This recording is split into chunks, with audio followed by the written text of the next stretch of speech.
Bismillahirrahmanirrahim. Alhamdulillah nahmaduhu wa nasta'inu wa nastaghfir wa na'udzu billahi min shururi anfusina wa sayyiati a'malina.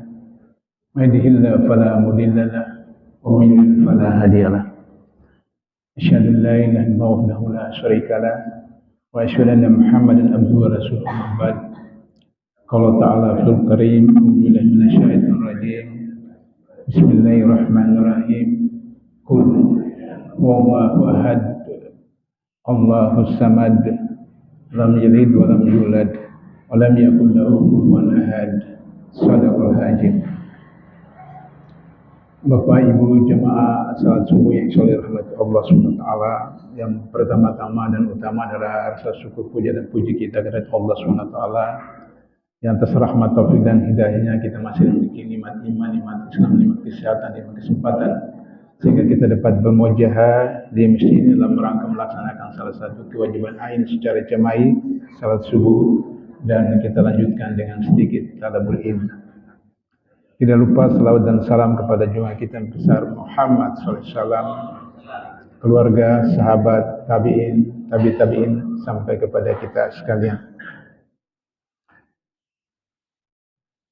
Qadarullah, saya dengan Pak Wahyu ini sama-sama mahasiswa S3 Universitas Negeri Jakarta beberapa tahun yang lalu, dan kami juga sama-sama dosen, sehingga pendekatan yang saya dengan Pak Wahyu menggunakan kurikulum di dalam tausiah ini, sehingga saya secara pribadi sejak puluhan tahun yang lalu, baik di Malaysia, di Singapura maupun di Indonesia, saya ngajar, saya pakai kurikulum di mana kalau 1 tahun itu 12 bulan, kita bagi 4, 3 bulan pertama tentang akidah, 3 bulan kedua tentang syariah, 3 bulan ketiga tentang akhlak, 3 bulan terakhir tentang sirah nabawi. Sehingga kemudian setelah 1 tahun bisa dibukukan, diterbitkan untuk kepentingan jamaah untuk mengkaji, mengamalkan, juga bisa menjadi satu sumber pemasukan bagi masjid masing-masing itu dengan uang sumbangan daripada jamaah membayar ganti rugi kertas yang dipakai untuk menerbitkan itu. Karena itulah maka pagi ini saya mulai dengan bab akidah, dimulai dengan syahadatain. Seorang Arab Badui datang ke Rasulullah, kemudian mengatakan, "Ya Rasulullah, sampaikan kepadaku satu kalimat yang dengan itu saya tidak bertanya lagi kepada orang lain." Kata Rasulullah, "Qul asyhadu an la ilaha illallah wa asyhadu anna Muhammadar Rasulullah, tsumma istaqim." Kata Rasulullah, katakanlah, aku bersaksi bahwa tidak ada ilah yang disembah kecuali Allah, dan aku bersaksi bahwa Muhammad adalah Rasulullah. Tsumma istaqim, kemudian istiqomah, konsisten melaksanakan. Arab Badui itu kemudian memahaminya, bagaimana syahadah pertama, syahadah kedua dia laksanakan dalam kehidupan sehari-hari, pribadi, rumahnya, di tempat kerja dan seterusnya, maka selesai persoalan. Syahadah ini menentukan seseorang Islam atau tidak.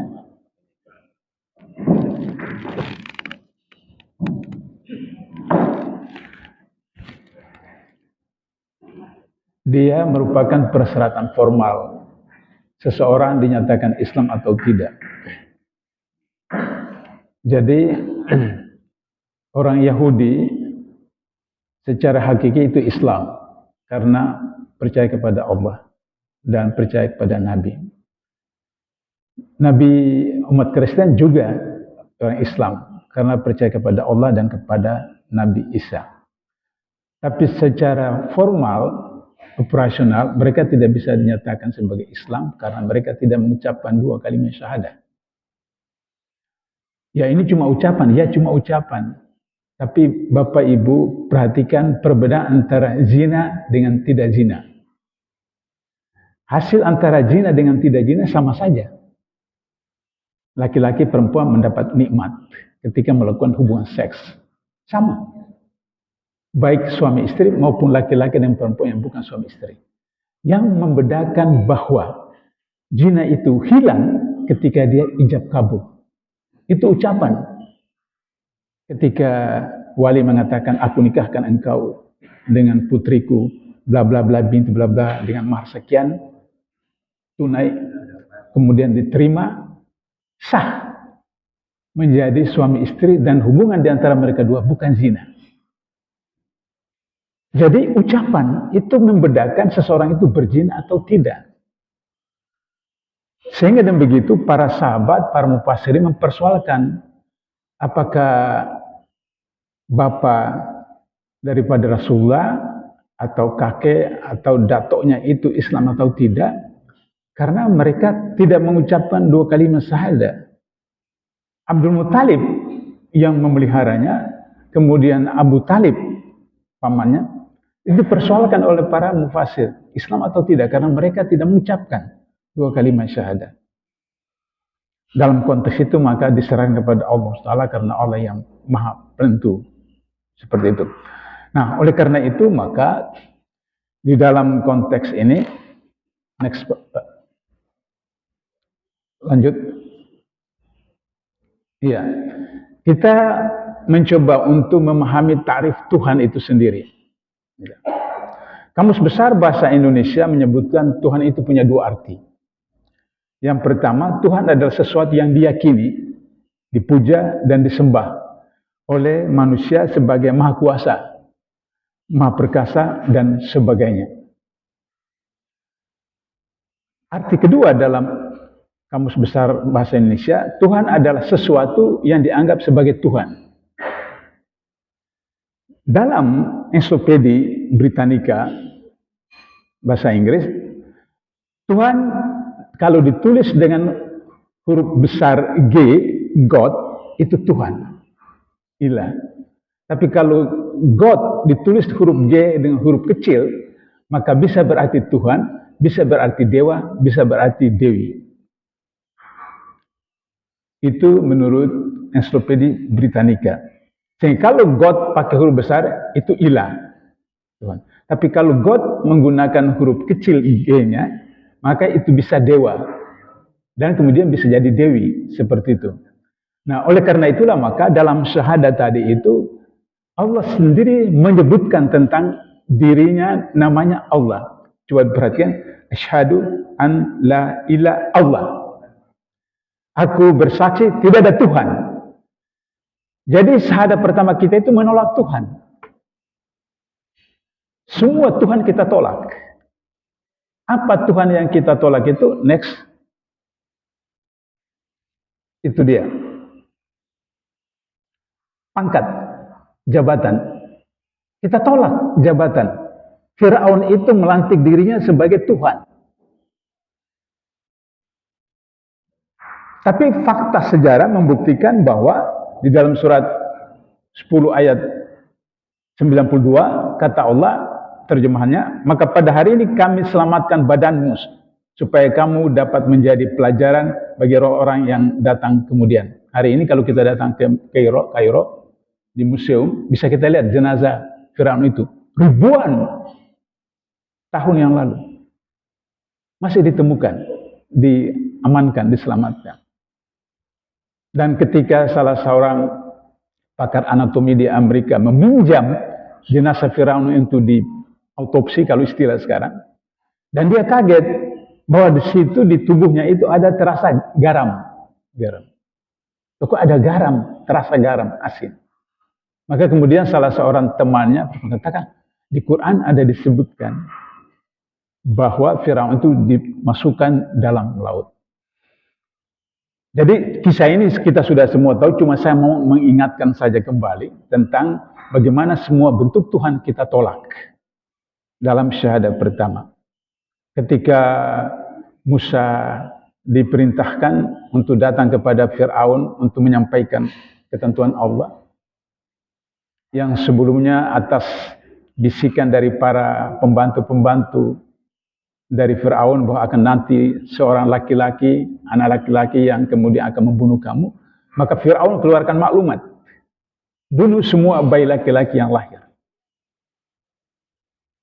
Dan kemudian ibu Musa hamil melahirkan anak laki-laki. Maka ibunya ketakutan. Bagaimana kalau Fir'aun atau anak buahnya tahu bahwa bayi saya ini laki-laki? Maka dibuat kotak kecil, dimasukkan dalam kotak itu, bayi itu dihanyutkan melalui sungai Nil. Qadarullah, kotak itu mengalir sampai lewat belakang istana Fir'aun. Dan diambil itu kotak, ternyata ada bayi. Dan kemudian dipelihara oleh istri Fir'aun. Bagaimana kita lihat itu? Wa makarullah wallahu khairul makirin. Manusia membuat makar, Allah membuat makar. Allah lebih canggih lagi makarnya. Jadi Musa itu dipelihara dalam istana, di mana pemilik istana Firaun itu sudah mengumumkan harus membunuh setiap bayi laki-laki yang lahir. Sehingga dalam kisah Nabi Musa, kenapa beliau cadel, ya, bicaranya tidak cadel, tahu ya? Cadel. Omongnya kurang jelas. Maka beliau berdoa kepada Allah agar supaya menunjuk adiknya Harun untuk menjadi pembantunya, karena Harun itu bagus pidatonya, ceramah dan seterusnya. Kenapa Musa cadel?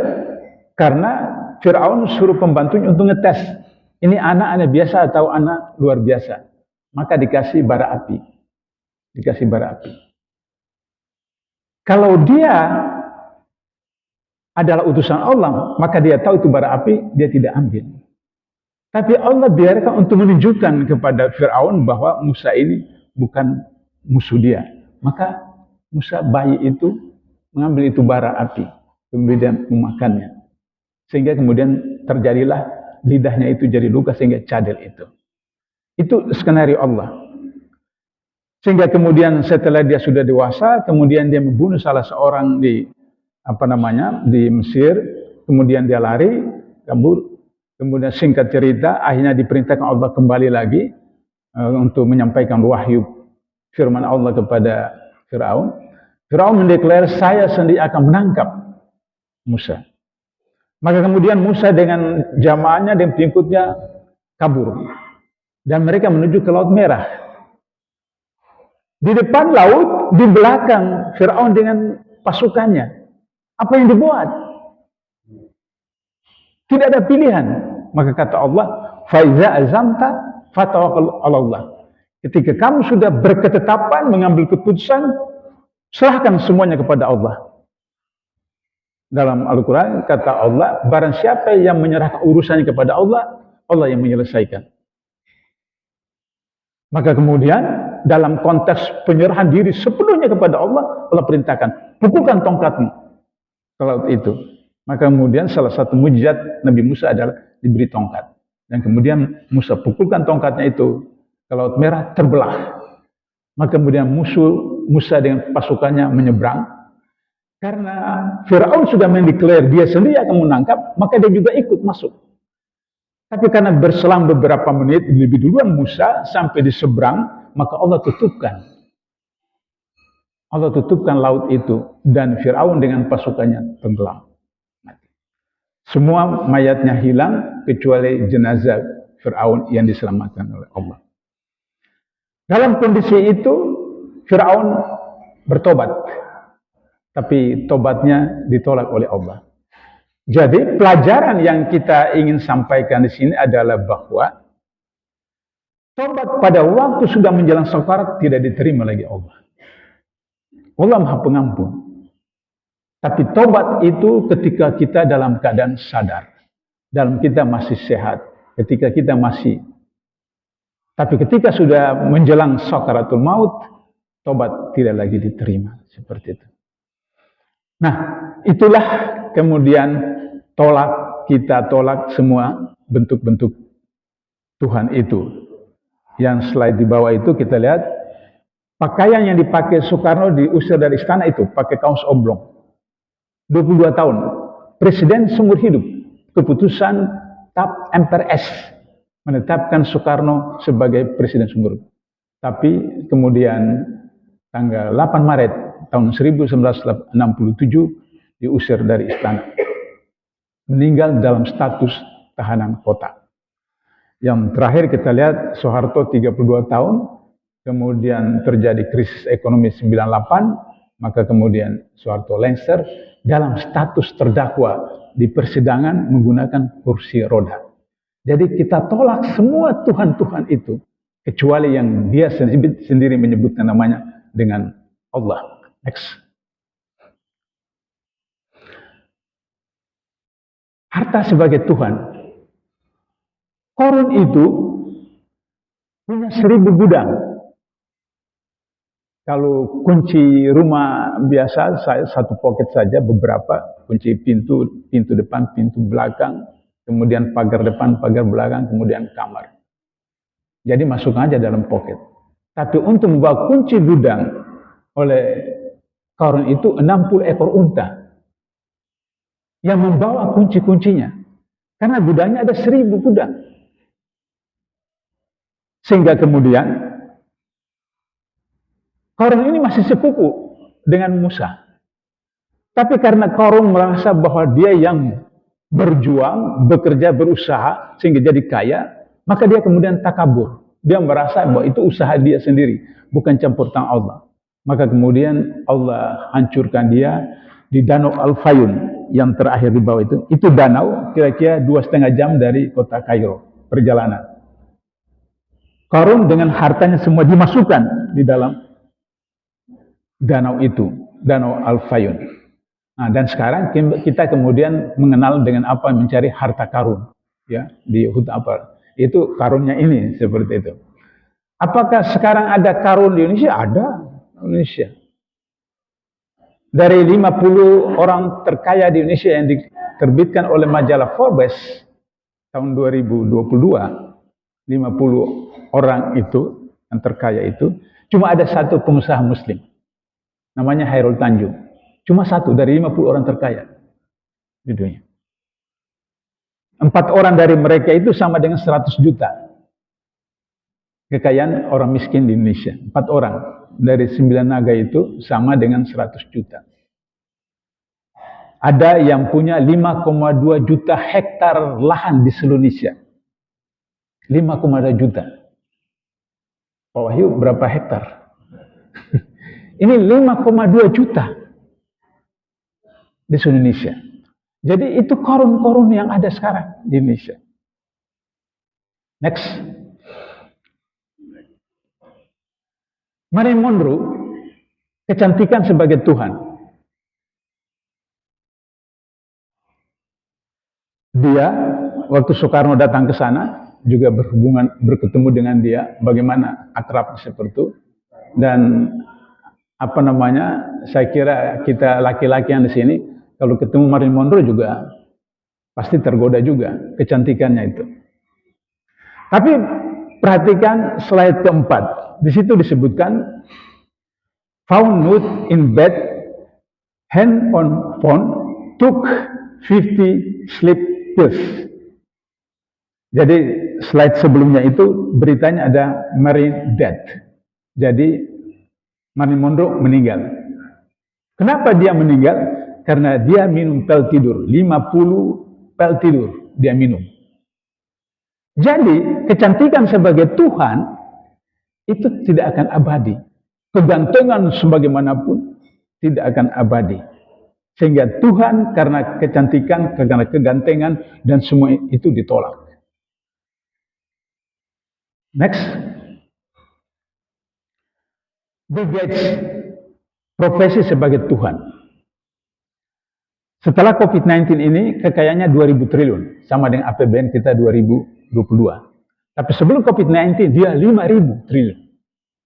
Sebelum COVID-19. Jadi 3 tahun COVID-19 meskipun dia berada di skenario belakang COVID-19 itu, tapi berdampak kepada perusahaan-perusahaan dia di seluruh dunia.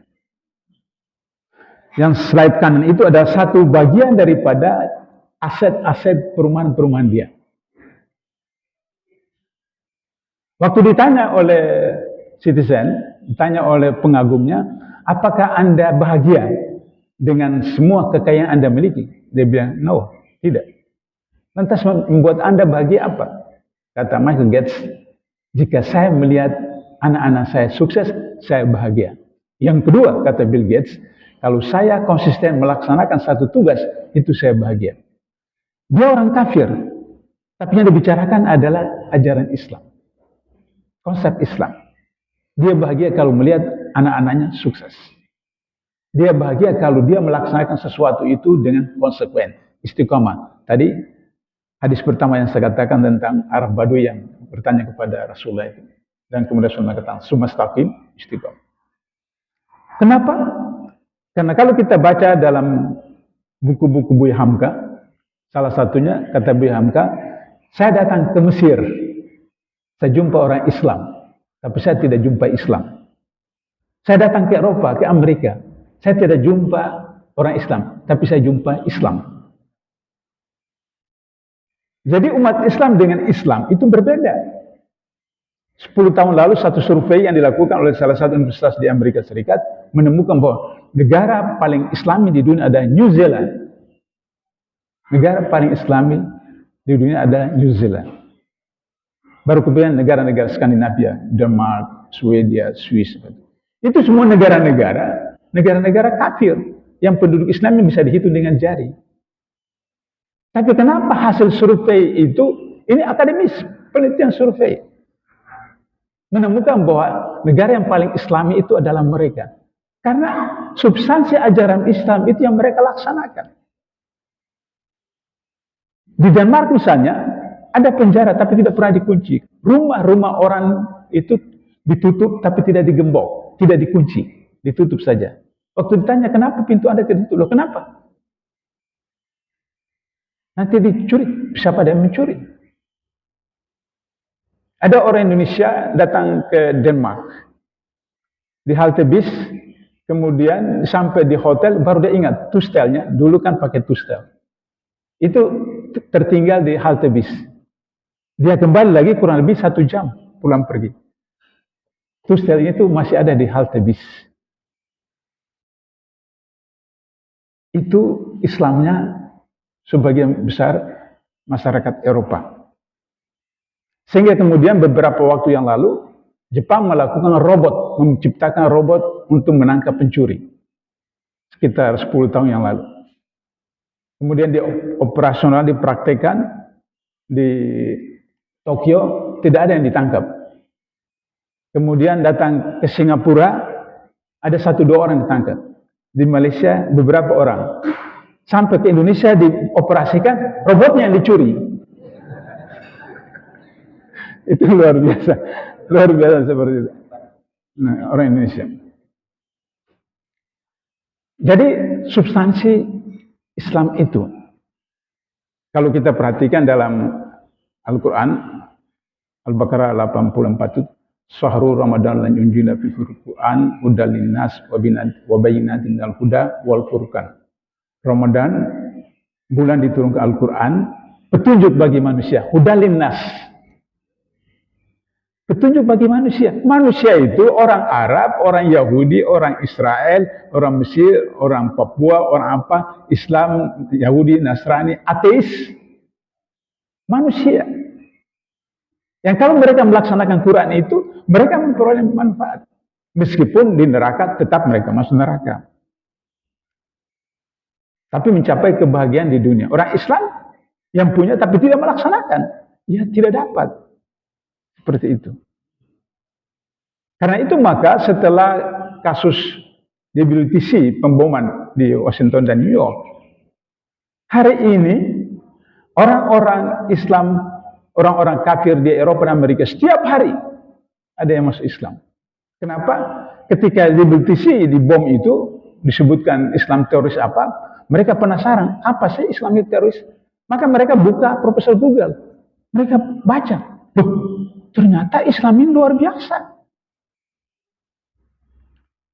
Sehingga hari ini di Inggris, 50% wali kota di Inggris sudah Islam. 50% wali kota di Inggris sudah Muslim. Beberapa tahun lalu, iftar terpanjang di dunia itu di kota Paris. sekian kilometer iftar. Jadi subjektif kita sebagai umat Islam terbesar di dunia, bahwa kebangkitan Islam itu akhir zaman itu di Indonesia.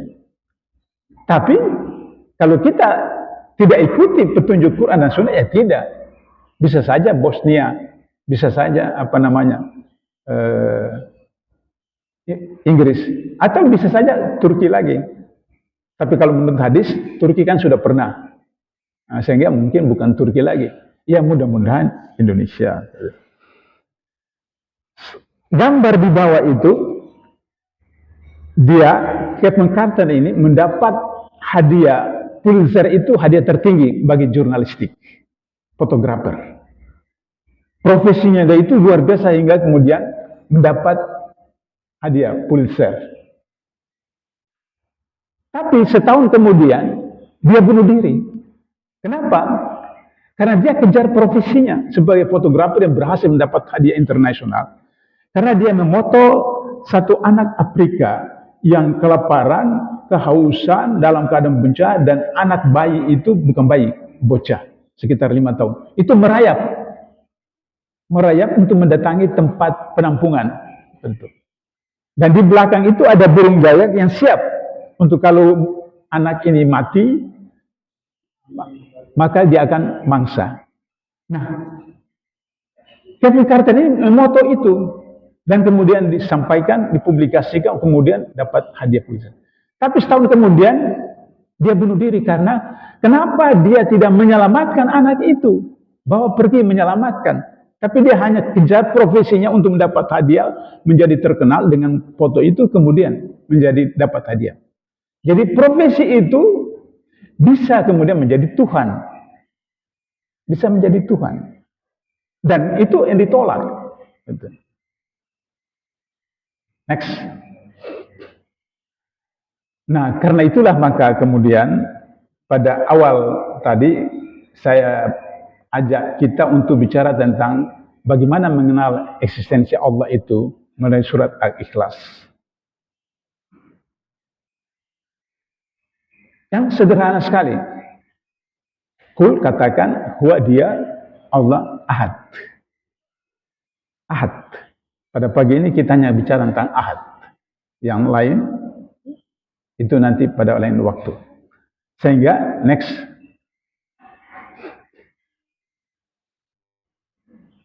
Next lagi. Ya.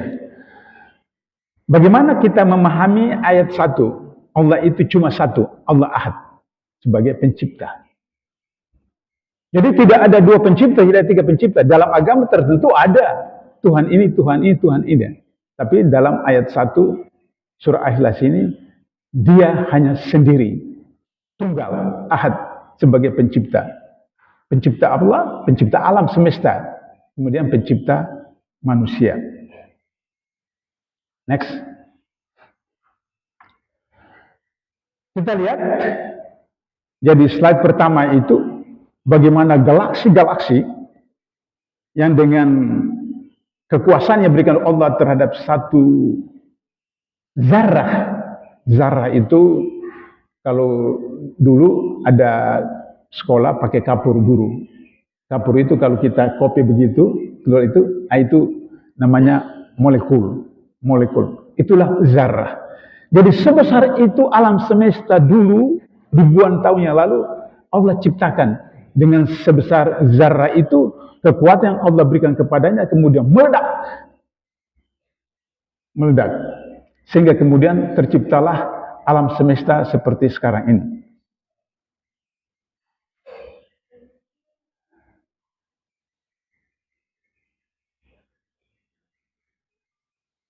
Next. Nah itu dia. Jadi ini yang abad 20 miladia, dunia barat masih menganggap bahwa alam semesta itu terbentuk dengan sendirinya. 15 abad yang lalu Islam sudah menjelaskan bahwa alam semesta itu diciptakan oleh Allah. Dan baru abad 21 para saintis Eropa percaya bahwa alam itu bukan terbentuk dengan sendirinya, tapi Allah ciptakan. Maka hasil penelitian dalam teori Big Bang itu 15 juta tahun yang lalu, ya.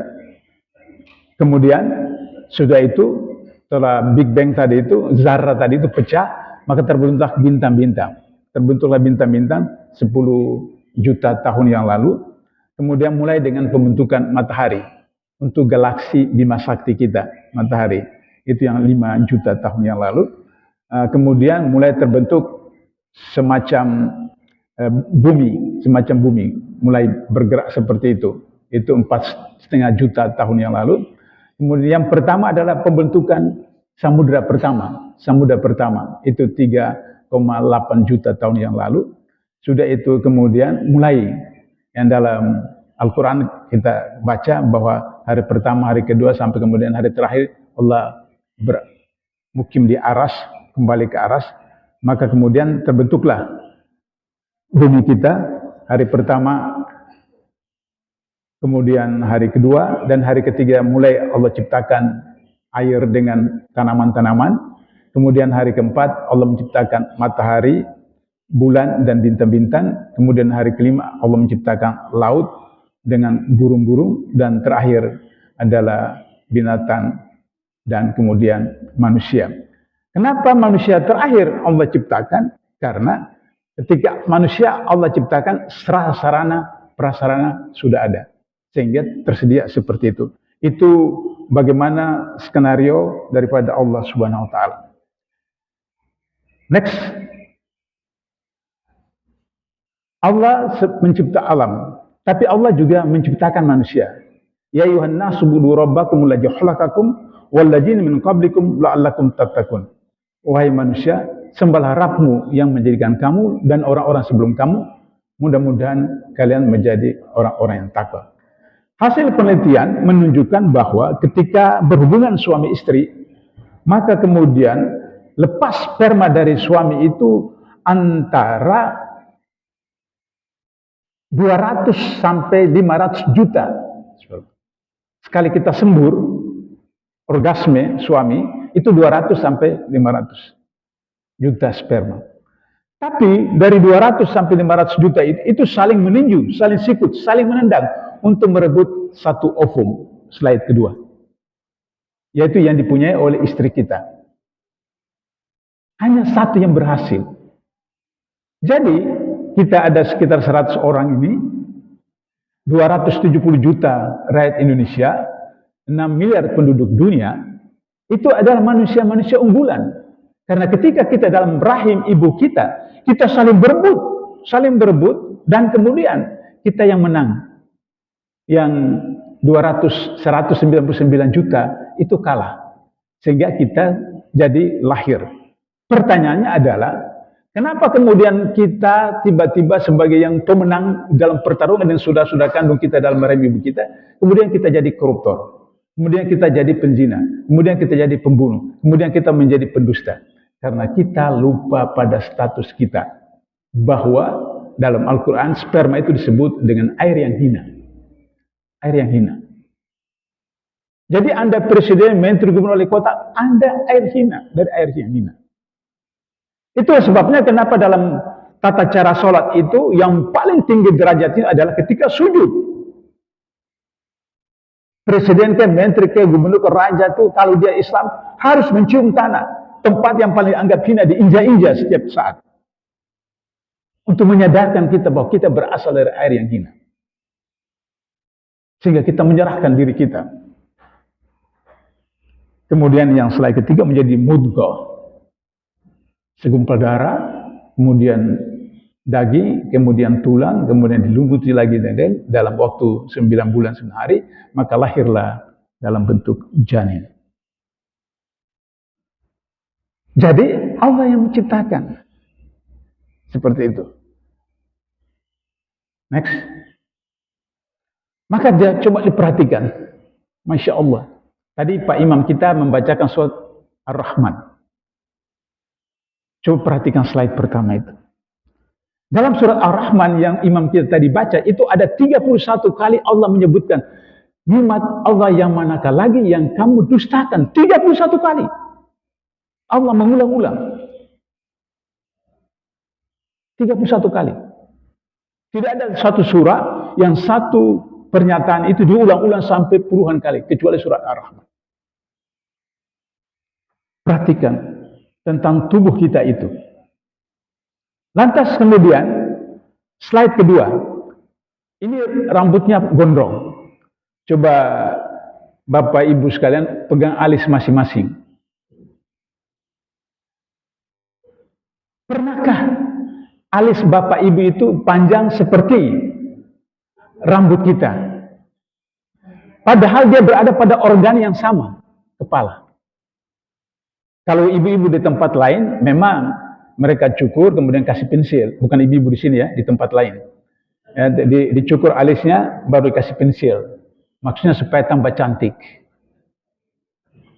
Tapi kalau ibu-ibu, maaf, ya termasuk istri saya yang di sana, kalau alat make up itu membuat ibu-ibu cantik, hari ini atau besok hari Ahad pergi ke pasar beli monyet. Kemudian bawa pulang ke rumah, kemudian make up itu monyet. Apakah tambah cantik atau tambah rusak itu monyet ketika di make up? Jadi, seorang perempuan itu cantiknya dari sononya. Make up bagaimanapun. Karena itu maka kata Rasulullah, memilih suami, memilih istri, pertama karena kecantikannya. Kedua karena keturunannya. Ketiga karena kekayaannya. Yang keempat karena agamanya. Barang siapa yang memilih agamanya akan memperoleh kebahagiaan dunia akhirat. Jadi saya mau tunjukkan tentang bagaimana desainer yang luar biasa, alis dengan seban, apa ini? Cambang. Ini kalau tidak cukur, itu panjang. Sedangkan alis ini tidak pernah cukur-cukur. Jadi luar biasa. Atau mata, sering saya katakan bahwa kalau kelopak mata kita itu tidak ada, Bapak tidur tengah malam, istri masuk, ini lagi tidur atau lagi melotot. Mata melotot, tidak ada kelopak mata. Dan kalau kita mandi, itu problem. Kalau hidung kita itu menghadap ke atas. Maka waktu mandi, problem seperti itu. Next, Allah sebagai pemilik. Sedikit lagi.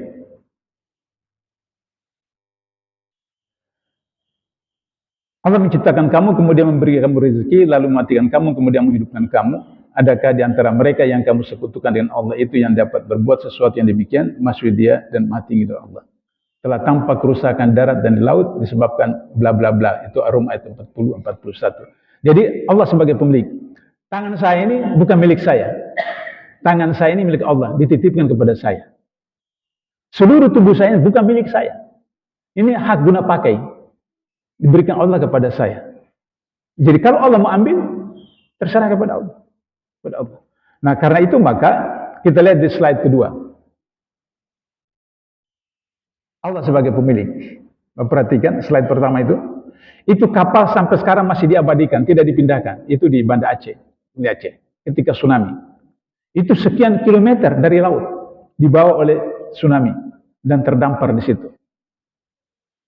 Kenapa? Karena satu pekan sebelumnya ada tari telanjang di satu tempat di Aceh itu. Maka Allah sebagai pemilik mengambil alih. Yang kedua itu di Mentawai. Itu kampung rata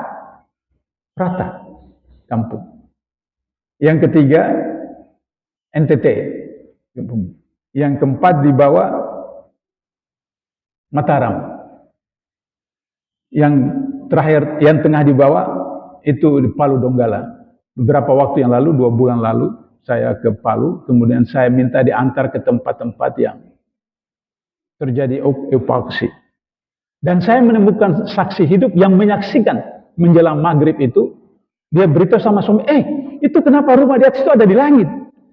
Dia kenal rumah itu karena kira-kira 1 kilo dari rumah dia itu ada rumah itu. Jadi dia kenal bentuknya, catnya apa. Di langit. Rumah itu naik di langit. Artinya bahwa Allah naikkan begini kemudian masukkan. Ibu-ibu kalau blender buah, begitulah Allah blenderkan itu. Kenapa? Karena di Palu itu, di Donggala itu tempat pusat homoseks di Indonesia. Pusat homoseks di Indonesia itu di Donggala Palu itu. Maka kemudian slide tengah itu lihat bagaimana Allah hancurkan itu, dan terakhir adalah mayat-mayat yang bergelimpangan seperti itu. Dan itu berapa itu? 2000, ada tertulisnya itu? 2000-an orang. Kalau Aceh kan 200.000 lebih. Kalau Donggala itu 2000-an yang korban. Next. Allah sebagai penguasa. Nah, tadi saya berikan kasus tentang Fir'aun dan yang lain-lain, maka kemudian ketika Allah mau ambil, Allah ambil saja. Katakanlah, wahai Rabb yang mempunyai kerajaan, engkau berikan kerajaan kepada orang yang engkau kehendaki, dan engkau cabut kerajaan dari orang yang engkau kehendaki. Engkau muliakan orang yang engkau kehendaki, dan engkau hidayahkan orang yang engkau kehendaki. Di tangan engkaulah segala kebajikan. Sesungguhnya engkau maha kuasa segala sesuatu. Innaka aliyul kulli syai'in qadir. Next. Tadi saya sudah sampaikan contoh itu, Allah mengambil kekuasaan. Next. Allah sebagai pentadbir alam semesta. Saya ambil ayat yang pertama dan kedua saja. Bismillahirrahmanirrahim. Alhamdulillahirrahmanirrahim. Ar-Rahmanirrahim. Maliki yaumiddin. Ayat ketiga. Jadi Ar-Rahman Ar-Rahim. Next. Kita lihat. Karena Rahman dan Rahim Allah, Bapak salat atau tidak, Bapak zakat atau tidak, saum atau tidak puas segala macam, Allah tetap berikan. Allah tetap berikan. Jadi hujan turun, kemudian sawah, tanaman, kebun bisa subur, kemudian ketiga sungai, danau, kemudian hewan-hewan bisa menikmatinya, kemudian kapal bisa berlayar. Kemudian yang kelima itu, bumi kita itu punya bulan cuma satu. Kalau bulan kita dua, ada planet yang satelitnya lebih dari satu. Ada problem buat kita. Tapi Allah tetapkan bahwa bulan kita cuma satu. Fungsi bulan itu adalah gravitasi, daya tarik menarik. Daya tarik menarik, sehingga kalau misalnya 15 hari bulan ada di daerah purnama, di daerah Jakarta, Jabodetabek, Tanjung Priok, mana nelayan di Jakarta Utara dapat ikan banyak. Sunatullah, ikan itu berada pada tempat yang terang. Daerah Banten, Serang sana itu karena gelap, maka nelayan di sana tidak dapat ikan yang banyak. Maka nelayan di Tanjung Priok bawa ikan ke Serang, orang Serang dapat ikan, nelayan di Tanjung Priok dapat duit. 15 hari lagi bulan berputar, bumi berputar, maka kemudian di Tanjung Priok, Pulau Seribu itu gelap. Maka kemudian di Serang, Tangerang, Serang, di sana itu daerah Banten itu terang. Maka nelayan ikan di Tangerang, di Serang itu banyak dapat ikan, di Tanjung Priok tidak, Jakarta tidak. Maka kemudian nelayan dari Serang bawa ke sana, dan orang Tanjung Priok, orang Jakarta beli ikan, kemudian orang Serang dapat duit. The circulation of rezeki design di Allah SWT. Jadi Allah mempergilirkan rezeki manusia itu dengan menciptakan satu bulan manusia. Sehingga dengan begitu, kemudian slide terakhir itu bagaimana bisa menangkap ikan dan seterusnya. Next. Bapak Ibu, coba tarik nafas. Ketika kita menarik nafas, maka ada 12-24 kali kita menghirup udara, itu 7-8 liter udara. Dan kemudian, kalau kita hitung dalam satu hari, itu bisa kita menghirup 11.000 liter udara. Satu tahun, 9,5 ton udara yang kita hirup.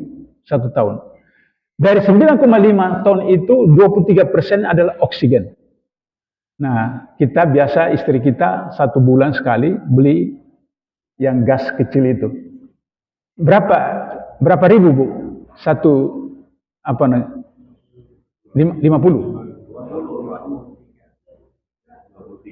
23.000. Nah, maka kemudian yang jadi menarik ini adalah slide kedua sebelah kanan itu pohon Itu satu pohon dapat menghasilkan 118 kg oksigen setiap tahun. Kenapa? Karena kita melepaskan CO2, kita menghirup oksigen. Pohon itu melepaskan oksigen, menyerap CO2. Jadi pohon melepaskan oksigen, kita yang terima. Sehingga dengan begitu, maka untuk menghidupi satu orang manusia di bumi ini, Allah ciptakan diperlukan 7-8 pohon. 7-8 pohon. Jadi kembali kepada surat Ar-Rahman tadi, di Indonesia hari ini hujan 2-3 jam saja di seluruh kota-kota besar. Ibu kota negara, ibu kota provinsi, ibu kota kabupaten banjir.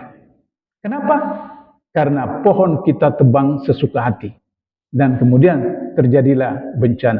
Cianjur yang terakhir 600 orang meninggal. Itu karena longsor. Kenapa longsor? Karena pohon ditebang suka hati, perpindahan lahan sesuka hati, maka kemudian di situ. Jadi itu persoalannya. Next. Sehingga dari sekitar 11.000 liter udara per hari yang dihirup seseorang, ada 2.300 liter oksigen dan 8.700 liter nitrogen yang kita hirup itu. Harga oksigen 25.000 per liter dan 9.950 untuk nitrogen. Waduh, sudah sedikit lagi ya? Maaf, sedikit lagi. Sehingga kemudian tiap orang perlu 5.500.000 untuk oksigen dan 86 juta untuk nitrogen diperlukan setiap hari. Terus kemudian bagaimana selanjutnya? Next. Next.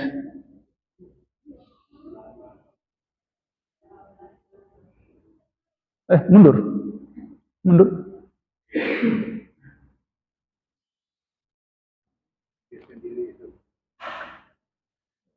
Ya, maju.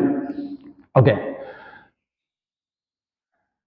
Maka kemudian bayi satu hari saya kaji ternyata memerlukan 91.965.500 rupiah. Bayi satu hari. Kemudian umur setahun 33.567 juta. Mahasiswa yang lulus 4 tahun, maka saya hitung 800 miliar, 617 juta terus belum. Hanya untuk membeli udara, menghirup. Saya hari ini umur 75 tahun 6 bulan, maka saya memerlukan 2.517.590 juta. Dari mana saya dapat 2 triliun itu? 75 tahun 6 bulan. Jadi itu luar biasa. Next.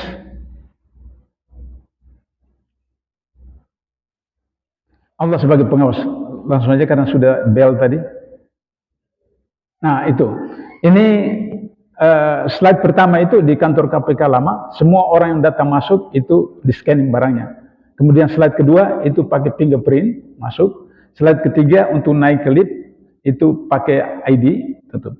Semua yang 1 sampai 3 ini sudah diterapkan di semua kantor kementerian dan semacamnya. Tapi yang keempat itu saya kira belum. Ini office boy, bukan office boy, bukan boy ya, girl, office girl. Itu dia mau masuk ke ruangan saya, dia harus isi tekan pin dia.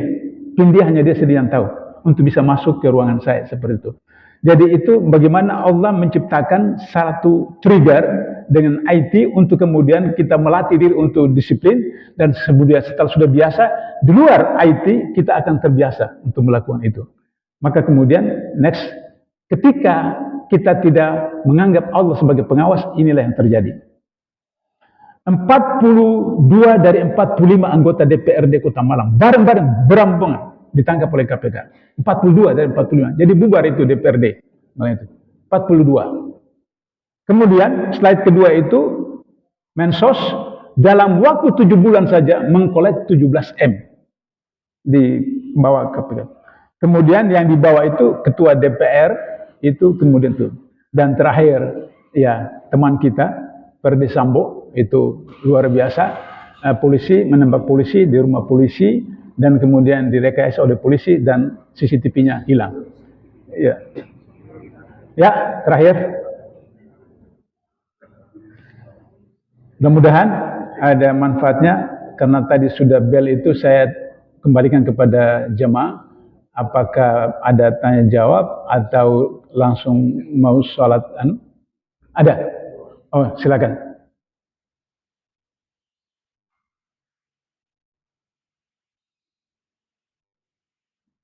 Ada pembukaan sesi tanya jawab orang dan orang dari laki-laki satu orang ibu mungkin ada dari ibu pikir ada ibu berarti laki-laki untuk sesi pertanyaan jawab dipersilakan untuk orang.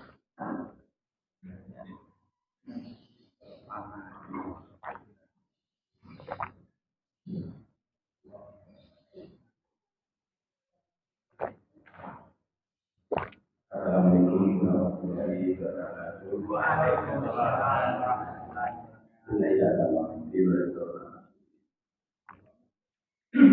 Kami bersyukur sekali, mungkin insya Allah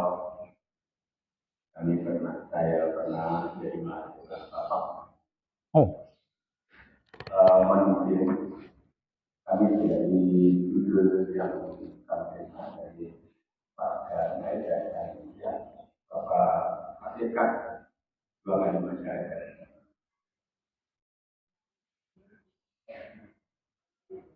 Dua kali masyarakat, hakikat dua kali masyarakat ini adalah dalam bahasa pendekatan yang lain ada kata kunci. Apabila dalam aspek akidah dua kali masyarakat ini mutlak benar, maka dia bisa minimal sebagai muslim dan sebagai kunci dunia akhirat adalah dua kali masyarakat. Bahkan kunci surga atau kunci hati dan sebagainya. Dari sisi lain kami melihat bahwa pemahaman sebagai muslim saya dua kali masyarakat bahwa barang siapa umumnya kita sebagai muslim mengenal Allah itu harus sebagai asma. Benar, ya nyambung antara kadang dengan akhir nyambung.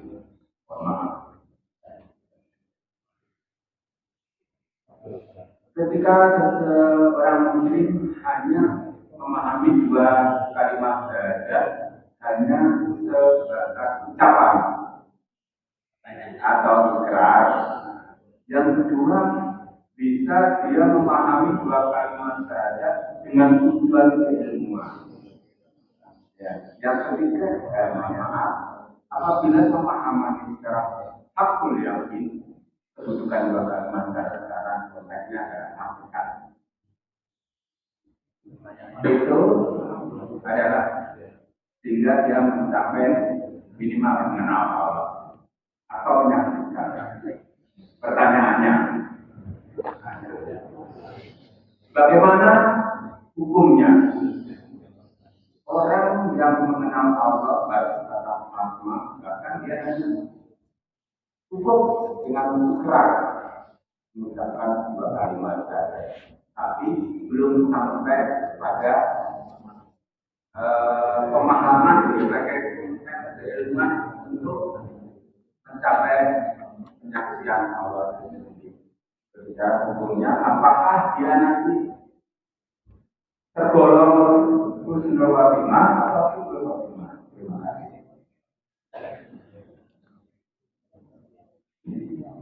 Ya, sekalian Ibu, apa yang kedua?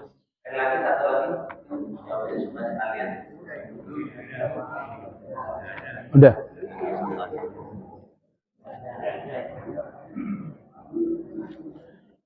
Waktu Rusia masih dalam Uni Soviet, saya ingat presiden terakhir itu Gorbachev. Dia datang ke New York ke kantor PBB, kemudian untuk sidang.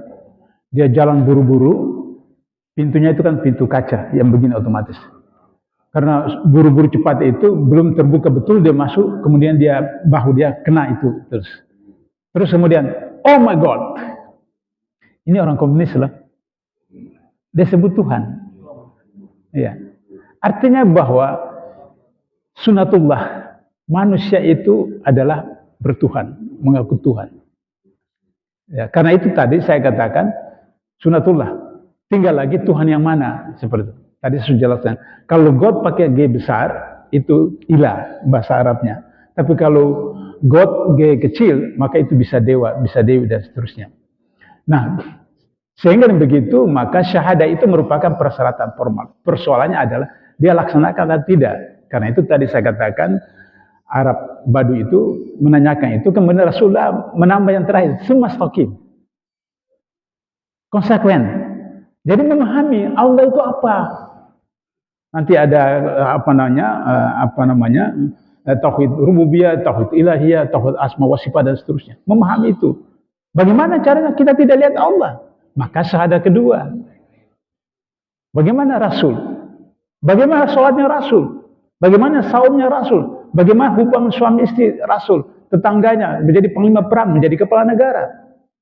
Itu. Sehingga demikian, kalau hanya mengucapkan saja 2 kalimat syahadah tanpa melaksanakan amalan-amalan, sama dengan kalau kita sekolah atau kuliah absen. Absen, Abdullah hadir, absen saja. Tapi kemudian waktu bagi rapor, nilai merah, nilai hijau atau tidak, itu bergantung daripada apa. Seperti itu. Nah, oleh karena itu maka saya bukan menakut-nakuti, tapi juga tidak menggembirakan bahwa asal seseorang mengucapkan 2 kalimat syahadat dengan sadar, dia masuk surga. Tetapi dia akan masuk neraka dulu. Nah, Bapak Ibu jangan bermimpi untuk masuk neraka meskipun 1 menit. Karena 2 hadis tentang hukuman paling terendah di neraka itu, pertama, sapu tangan menyala-nyala, hancur muka, utuh lagi, hancur lagi, utuh lagi, hancur, utuh lagi. Yang kedua, paku dari telapak kaki tembus, hancur, utuh, hancur terus lagi. Itu adalah hukuman yang terendah di neraka. Apa kesalahannya? Si gendut, si kerempel, si pemalas. Bercanda. Tapi ketika bercanda itu, yang dicandain itu tersinggung. Dan kemudian dia meninggal duluan atau kita meninggal duluan, belum ada terjadi proses pemaafan, maka hukumannya itu. Bayangkan bercanda saja itu hukumannya begitu. Bagaimana kalau korupsi? Bagaimana kalau berzina? Bagaimana kalau mencuri? Bagaimana itu? Jadi jangan bermimpi untuk masuk neraka meskipun cuma 1 menit. Biarlah kita masuk surga meskipun di kapling paling belakang, di emperan. Tapi di surga seperti itu. Nah, sehingga karena itu saya mau nutup ini bahwa seorang sahabat datang, Nabi ada di masjid, kemudian salat sunat masjid. Dia salam, terus kata Rasulullah, ulangi lagi salat kamu belum salat. Dia ulangi lagi, kedua, salam, ulangi lagi, kamu belum salat. Lalu ketiga, kemudian dia bilang, ya Rasulullah saya sudah tidak tahu lagi, tunjuki saya. Hadisnya panjang. Intinya adalah kalau kamu mulai takbir, kemudian baca, kemudian ruku, sampai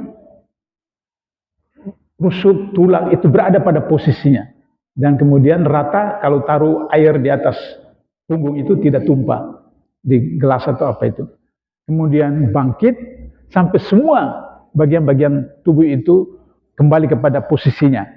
Baru kemudian sujud.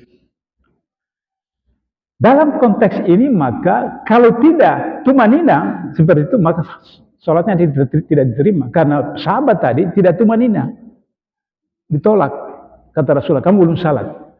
Jadi Bapak-bapak ingat beberapa tahun lalu di Jawa Tengah atau Jawa Timur, 23 rakaat itu 5 menit. 7 menit. 23 rakaat 7 menit. Jadi gimana seperti itu? Nah, dan itu kalau berdasarkan hadis ini tidak diterima sholat kita. Jadi sholat diterima itu adalah syarat pertama itu adalah khusyuk. Khusyuk bagaimana caranya? Hindarkan semua hal-hal yang mengganggu kehusyuan. Misalnya kalau mau kencing, kencing dulu. Kalau mau buang air dulu. Bahkan dalam salah satu riwayat, ketika sudah ada makanan di meja pada waktu zuhur, maka makan dulu baru sholat. Kecuali orang yang sudah terbiasa, yang kemudian khusyuk sehingga dia sholat tidak ingat makan dapur apa segala macam. Ibu-ibu kalau lagi gorengan, ingat itu gorengannya diangkat dulu apa segala macam baru salat. Jangan sampai waktu salat, aduh gorengan tadi hangus atau tidak seperti itu. Jadi itu yang pertama.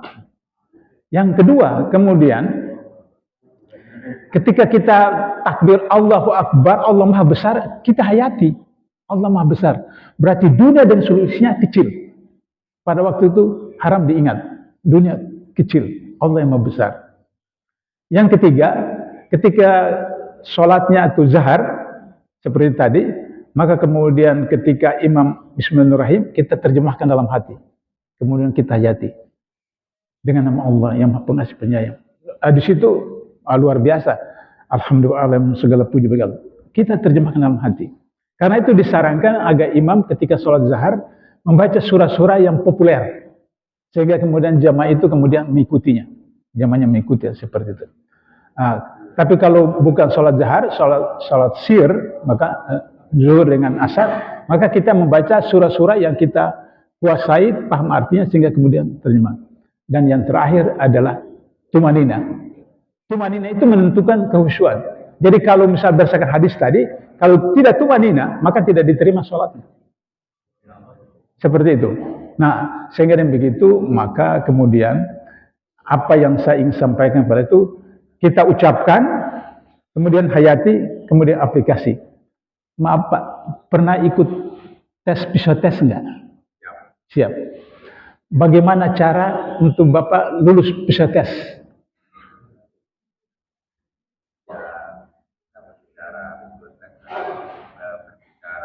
Enggak. Pertanyaan saya, Bapak waktu ikut psikotes, kan ada pertanyaan sekian puluh 900. Bagaimana cara Bapak mengisi itu supaya lulus?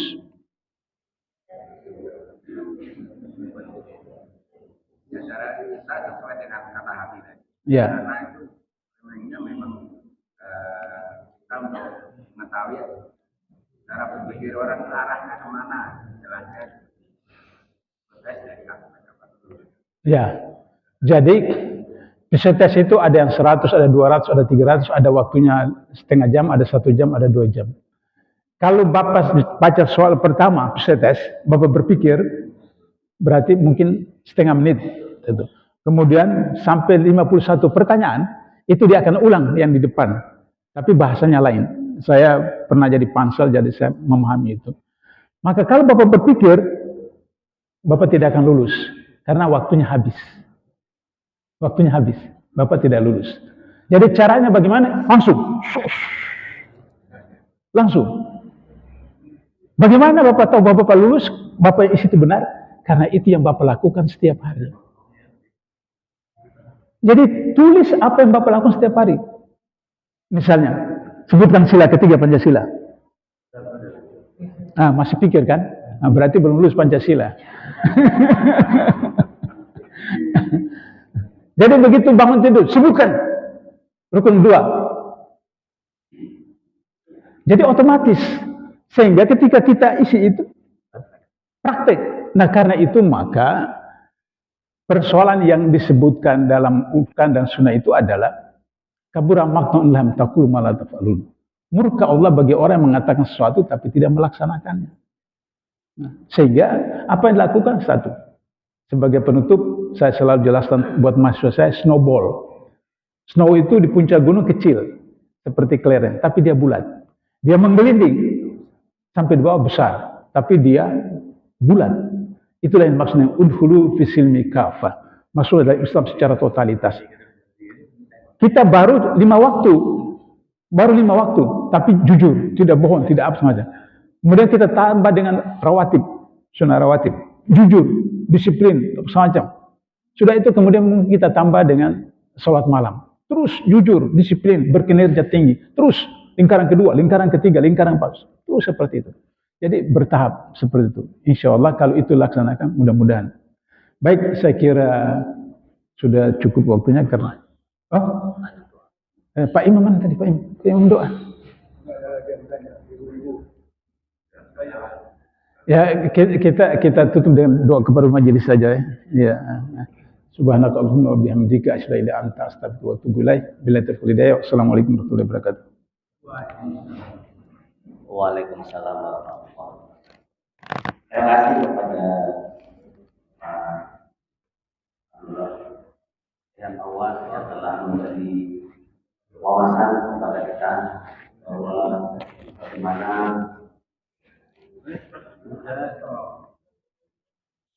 pemahaman tentang syahadat bagi umat muslim. Semoga kita bisa memahami apa yang tadi dia sampaikan kepada kita semuanya. Semuanya itu adalah tadi yang dia sampaikan mengambil dari Al-Quran dari hadis. Manakala kita telah membaca Al-Quran terjemahannya sampai selesai, insya Allah paham dan tadi dijelaskan itu detail daripada apa yang ada di dalam Al-Quran.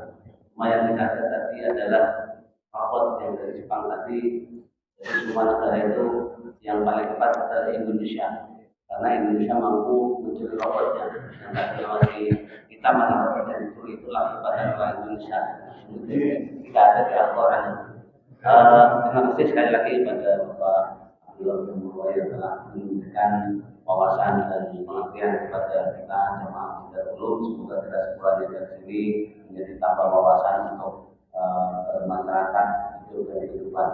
Saya membawa acara mewakili KM, manakala ada hal yang kurang berkenan, kurang pas, pengambilannya bukan itu maaf yang sebetulnya. Bila taufik wal hidayah. Wassalamualaikum warahmatullahi wabarakatuh.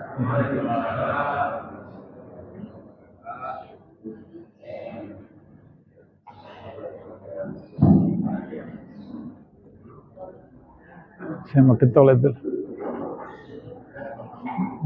dulu. Ya.